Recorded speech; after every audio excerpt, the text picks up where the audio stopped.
வணக்கம் தமிழ்நாட்டு மக்களே, நான் தான் அவங்க நடிப்பு கிறுக்கி பேசுறேன். இப்ப பாத்தீங்கன்னா இந்த இடத்துல ஒரு டிராமா போட போறேன். ஏன்னா வீட்டுக்குள்ள இருந்த கெஸ்ட் எல்லாம் வீட்டை விட்டு இப்ப வெளியே போயிட்டாங்க. அவங்க போகும்போது பிக் பாஸ் ஒரு சில வார்த்தைகள் சொன்னாரு. அது மட்டும் இல்லாம கெஸ்ட் எனக்கு ஒரு சில இன்ஃபர்மேஷனை கொடுத்துருக்காங்க.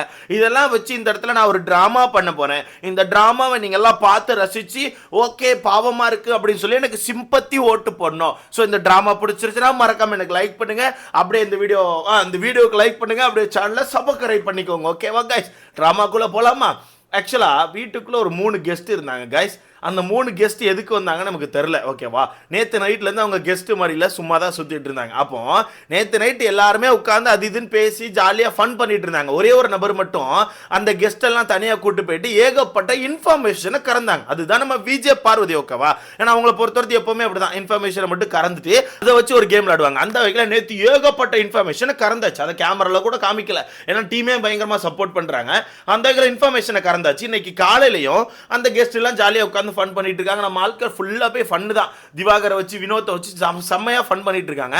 அந்த இடத்துல விஜே பாரு இல்ல. ஏன்னா விஜே பாரு பொறுத்தவரைக்கும் உங்களுக்கே தெரியும், அவங்க யார்கிட்டயுமே கனெக்ட் ஆக மாட்டாங்க, எல்லாரும் யூஸ் பண்ண தான் செய்வாங்கன்னு சொல்லிட்டு. ஸோ அங்க இல்ல. அப்ப கடைசியில் இப்போ பிக் பாஸ் என்ன பண்ணிட்டாருன்னா, கெஸ்ட் கிளம்பலான்னு சொல்லியாச்சு. அப்போ கெஸ்ட் கிளம்பி போறாங்க, வீட்டுக்கு கிளம்பலான்னு சொல்லியாச்சு. அப்போ கெஸ்ட் வந்து வீட்டுக்கு கிளம்புறாங்க. கிளம்பி போகும்போது அந்த வாசல்ல வச்சு பிக் பாஸ் வந்து கெஸ்ட்டுக்கு ஒரு சில வார்த்தைகள் சொல்றாங்க. முக்கியமா பிரியங்கா கிட்ட ஏ பெருசே ஏ சிறுசு அப்படின்னு சொல்லிட்டு அவங்க மாற்றி மாற்றி பேசிக்கிறாங்க. விர்ச்சுவல் ஹக்லாம் கொடுத்துக்கிறாங்க. அந்த மாதிரி ஒரு கான்வர்சேஷன் போச்சு. ஓகேவா? பேசிட்டு வெளியே போயாச்சு. போன உடனே எங்க அக்கா முக்கில் உள்ள சோஃபாவில் போய் உட்காந்து ஓ அப்படின்னு அழுதுட்டு இருக்காங்க. ப்ரோ இல்லை எதுக்குன்னு கேட்க இல்லை எது, அதாவது எங்கள் அக்கா ரொம்ப தெளிவாக மூவ் பண்ணுறாங்க. இப்போ தும்முனா தான் கரெக்டாக இருக்கும், கரெக்டாக தும்மிடுவோண்டா அப்படின்னு சொல்லிட்டு வேணும்னு உட்காந்து ஒரு ட்ராமாவை போட்டுட்ருக்காங்க. ட்ராமாவை போட்டு ஒரு சில விஷயங்கள் சொன்னாங்க தெரியுமா? எனக்குலாம் அள்ளு விட்டுச்சு. பாப்பா அப்படின்ற மாதிரி இருந்து என்னென்ன விஷயங்கள் சொன்னாங்க அப்படிங்கிறத சொல்கிறேன். அண்ட் அது மட்டும் இல்லாமல் காலையிலையும் ஒரு சில விஷயங்கள் உட்காந்து பேசிகிட்டு இருந்தாங்க. திவ்யாக்கு ஆப்போசிட்டில் அண்ட் நம்ம பிரவீனுக்கு ஆப்போசிட்லாம் ஒரு சில விஷயங்கள் பேசிகிட்டு இருந்தாங்க. அண்ட் துஷாரை வந்து கொஞ்சம் தீட்டி விட்ட மாதிரி இருந்துச்சு. அது என்ன விஷயங்கள் அப்படிங்கிறது மொத்தமாக பார்த்தலாம். ஸோ வீட்டுக்குள்ள போகிறதுக்கு முன்னாடி மறக்காம அந்த வீடியோ லைக் பண்ணிட்டு சேனலை சப்ஸ்கிரைப் பண்ணி எனக்கு கொஞ்சம் உதவியா இருக்கும். மறக்காம லைக்கை போட்டுக்கோங்க. நீங்க போடுற ஒவ்வொரு லைக்கும் தான் நம்ம வீடியோ இன்னொரு 10 பேருக்கு சஜஸ்ட் பண்ணும். ஸோ முடிஞ்சாலும் லைக்கை போட்டு சேனலை சப்ஸ்கிரைப் பண்ணிக்கோங்க. நான் ஃபர்ஸ்ட் இப்போ நடந்த சம்பவத்துக்கு வரேன். ஸோ இப்போ வீட்டுக்குள்ள 3 கெஸ்ட் இருந்தாங்கல்ல, அந்த 3 பேருமே காலைல இருந்து செம ஃபன் பண்ணிட்டு இருந்தாங்க. ஓகேவா? தண்ணி பழம் வினோத் அது இதுன்னு சொல்லிட்டு எல்லாருமே உட்கார வச்சு செம ஃபன் பண்ணிட்டு இருந்தாங்க. ஜாலியாக தான் போயிட்டு இருந்துச்சு அந்த லைவை பார்க்கும்போது. அப்போ இப்போ பிக் பாஸ் என்ன பண்ணிட்டாருன்னா, உங்க டைம் முடிஞ்சு நீங்க கிளம்பலான்னு சொல்லியாச்சு. ஓகேவா? அப்போ கிளம்ப போறதுக்கு முன்னாடி நிறைய பேர் பிரியங்காட்ட போயிட்டு எனக்கு அது கொடுங்க இது கொடுங்கன்னு சொல்லிட்டு பிரியங்காக்கான ஜுவல்ஸ் எல்லாம் ஆட்டை போட்டுட்டு இருக்காங்க. சரி, அது கூட ஒரு சைடு ஓகே, ஏதோ ஒன்று பண்றாங்கன்னு சொல்லி விட்டுருக்காங்க. பிரியங்காவே ஆசைப்பட்டு தான் ஒரு சில பேர் கொடுத்தாங்க. இந்த எஃப்ஜே பயோல எப்பவும் போல இந்த வளையல் அது இதுன்னு ஆட்டையை போட்டுட்டு இருக்கான். இவன் என்னப்பா புதுசா வச்சிருக்கான் ஒரு ஃபேஷன் சென்ஸை. சரி ஓகே, அது இதுன்னு ஆட்டையை போட்டுட்டு இருக்கான். எல்லாம் கிளம்புறாங்க. ஓகேவா? எல்லாருமே ஒருத்தடியா போய் ஒரு சில அட்வைஸ் கேட்கறாங்க. தீபக் அண்ணனை பொறுத்த வரைக்கும் திவாகருக்கு ஒரு சில அட்வைஸ் கொடுக்குறாங்க. இந்த மாதிரி எல்லாருக்குமே ஒரு சில அட்வைஸ் கொடுத்துட்டு 3 பேருமே கிளம்புறாங்க. கிளம்பி கரெக்டாக வாசல் கிட்டே பேச்சு. அந்த வாசல் கிட்ட நிற்கும் போது பிக் பாஸ் பேசுறாரு. ஓகேவா? என்ன சிறுசு கிளம்பியாச்சா, இன்னும் பெருசு ஓகே அப்படின்னு சொல்லி இவங்க 2 பேரும் பேசிட்டு இருக்காங்க. பிக் பாஸ் வந்து அவங்க ஒரு கான்வர்சேஷன் வச்சுட்டு அங்க வழி அனுப்புறாரு. ஓகேவா? அப்ப அந்த இடத்துல ஒரு சில வார்த்தைகள் விட்டுருப்பாரு. நல்லா பண்ணீங்க, வந்ததுக்கு நன்றி அப்படி இப்படின்னு சொல்லி பேசி முடிச்சுட்டு விர்ச்சுவல் ஹக்லாம் சொல்லி பேசி முடிக்கிறாங்க. ஓகேவா? அதாவது விர்ச்சுவலாக ஹக் கொடுத்துக்கிறாங்களாம். அந்த மாதிரி பேசி அவங்க கிளப்பி விடுறாங்க. விட்டோன்னே நம்ம பார்வதி என்ன பண்றாங்க, நேராக வந்து அந்த முக்கு சோஃபாவில் உட்காந்து அழுதுட்டு இருக்காங்க. தனியாக உட்காந்து அப்படி அழுற மாதிரி அப்படி ட்ரை பண்ணிட்டு இருக்காங்க. யாரா வருவாங்களா, யாரா வந்தா கண்ணீரை வெளியே விட்டுலான்னு சொல்லிட்டு நம்ம அக்கா வந்து அப்படியே ஃபோர்ஸ் பண்ணிட்டு இருக்காங்க. கண்ணீர் அப்பதான் தோண்டிட்டு இருக்காங்க. ஓகேவா? போர் போட்டுட்டு இருக்காங்க கண்ணீருக்கு. அப்போ கரெக்டாக அமித் அவர்கள் வந்துட்டாங்க. கரெக்டாக அமித் வந்து உட்கார்ந்தோன்னே எங்கள் அக்கா போர் அடிச்சு தண்ணி பேச்சு அப்படின்னு வந்துச்சு. அவ்வளோதான். எங்கள் அக்கா எனக்கு வருத்தமா இருக்கு கெஸ்ட் போனது வருத்தமா இருக்கா? இல்லை எனக்கு புரியல. கெஸ்ட் போனது அக்காவுக்கு வருத்தமாக இருக்கா? அவங்க பேசின விஷயங்கள்லாம் அப்படி மனசில் பதிஞ்சிருக்கான். இந்த பிளாட்ஃபார்மை கரெக்டாக யூஸ் பண்ணணுமா, நான் வேற யூஸ் பண்ணுறேன்னு சொல்கிறாங்க. எனக்கு அது ஒரு மாதிரி வருத்தமாக இருக்கு அப்படின்னு ஒப்பாரி வச்சுட்டு இருக்காங்க. ப்ரோ இல்லை எனக்கு புரியல, ஏன் இப்போ ஒப்பாரி? ஏங்க இந்த வீட்டுக்குள்ளே எவ்வளவோ சம்பவங்கள் நடந்திருக்கீங்க, அப்போ கூட இந்த அக்கா ஒப்பாரி வச்சதில்லை. ஆனால் ட்ராமா போடணுன்னா மட்டும் கரெக்டாக கண்ணீர் எங்கே இருந்தாச்சும் தோண்டி எடுத்துகிட்டு வந்து ஒரு ட்ராமா போடுறாங்க. அப்போ இந்த இடத்துல ஒப்பாரி வச்சுட்டு அடுத்த பிக் பாஸ் பேசின விஷயங்கள் எனக்கு ஒரு மாதிரி இருந்துச்சு.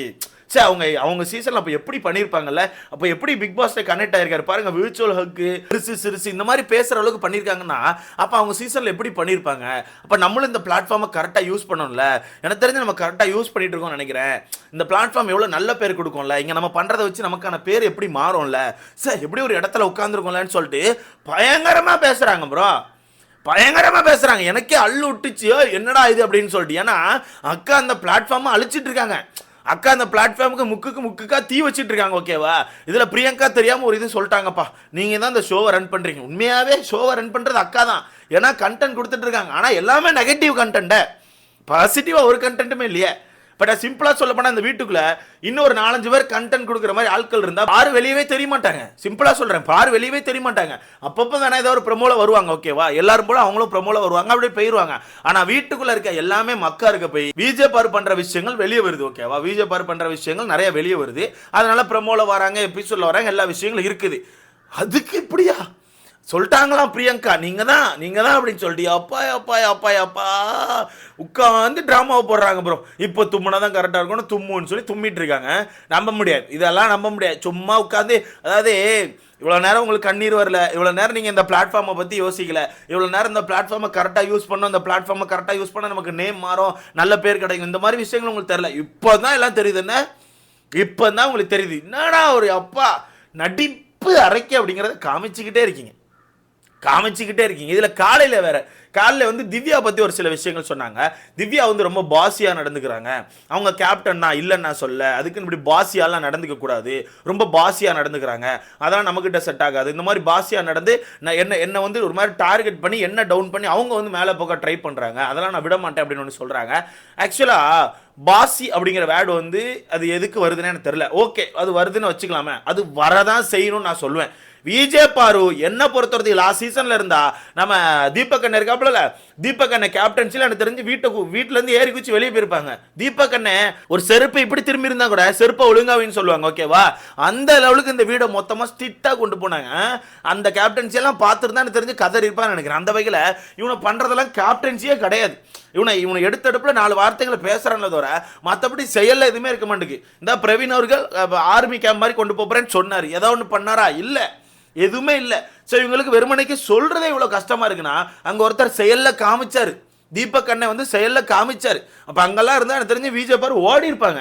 பாசியாக நடந்துக்கிறாங்க, என்ன டார்கெட் பண்ணி அவங்க ஃபேமஸ் ஆக ட்ரை பண்ணுறாங்க. ஏங்க உங்களை யாருமே கார்னர் பண்ணலங்க, சும்மா அந்த கார்னர் கேம் இவங்க. அதாவது நான் கேட்குறேங்க, நீங்கள் வந்து ஒரு 30 பேர் அடிக்கிறீங்க, உங்களை நான் சொல்கிறேன் ப்ரோ, நீங்கள் வந்து ஒரு 30 பேர் அடிக்கிறீங்க. ஓகே, 30 பேர் திட்டுறீங்க, கெட்ட வார்த்தையை பேசுறீங்க, இல்லை கையை நீட்டி அடிக்கிறீங்க. அப்படி அடிக்கும் போது அந்த 30 பேர் மொத்தமாக சேர்ந்து உங்களை அடிப்பாங்களா மாட்டாங்களா?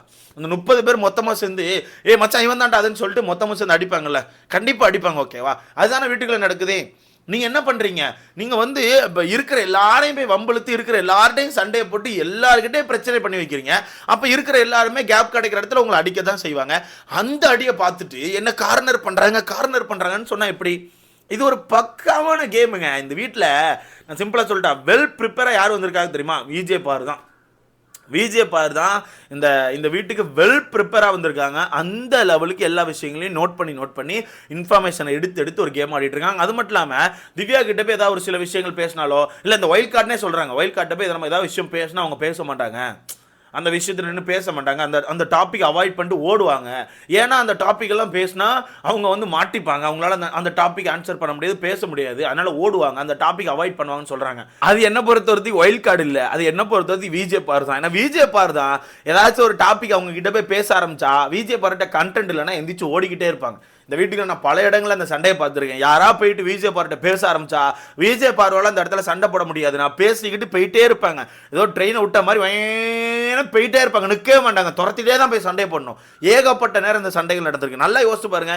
விஜய் பாரு ஏதாவது ஒரு இடத்துல நின்று ஒரு 10 நிமிஷம் சண்டை போட்டுருப்பாங்களான்னு வாய்ப்பே கிடையாது. 2 நிமிஷம் பேசுவாங்க, அதுக்கு மேலே கண்டென்ட் இல்லை, இதுக்கு மேலே நம்ம மாட்டிப்போன்னு தெரிஞ்சா அப்படியே கத்திக்கிட்டு போயிட்டே இருப்பாங்க, அப்படியே வார்த்தைகள் விட்டுட்டு போயிட்டே இருப்பாங்க, அப்படியே கடந்து போயிட்டே இருப்பாங்க. அந்த மாதிரி தான் நீங்கள் பண்ணுறீங்க. ஆனால் இவங்க அடுத்த ஆளை பற்றி சொல்கிறாங்க. அடுத்தது துஷார் வந்து ஒன்று சொன்னான், அது திவ்யா வந்து நேற்று இப்படி பொத்துன்னு சொன்னது ரொம்ப ஓவராக இருந்துச்சு, தேவையில்லாமல் பண்ணுறாங்க, அவங்க நிறைய விஷயங்கள் சொல்கிறாங்க, அந்த விஷயம் அவங்களே ஃபாலோ பண்ண மாட்டேங்காங்கன்னு சொன்னான். ஓகேவா? இந்த சம்பவம் வந்து ஆக்சுவலாக நேற்று நடந்துச்சு. நேற்று நைட்டு திவ்யா வந்து மைக் போடாமல் வெளியே வந்திருக்காங்க. ஓகேவா? அப்போ மைக் போடாமல் வெளியே வந்தப்போ சுபிக்ஷா கூட்டு மைக்கை போடுங்க அப்படின்னு சொல்லியிருக்காங்க. அப்போ நான் பாட்டில் எடுக்க வந்தேன்னு சொல்லியிருக்காங்க.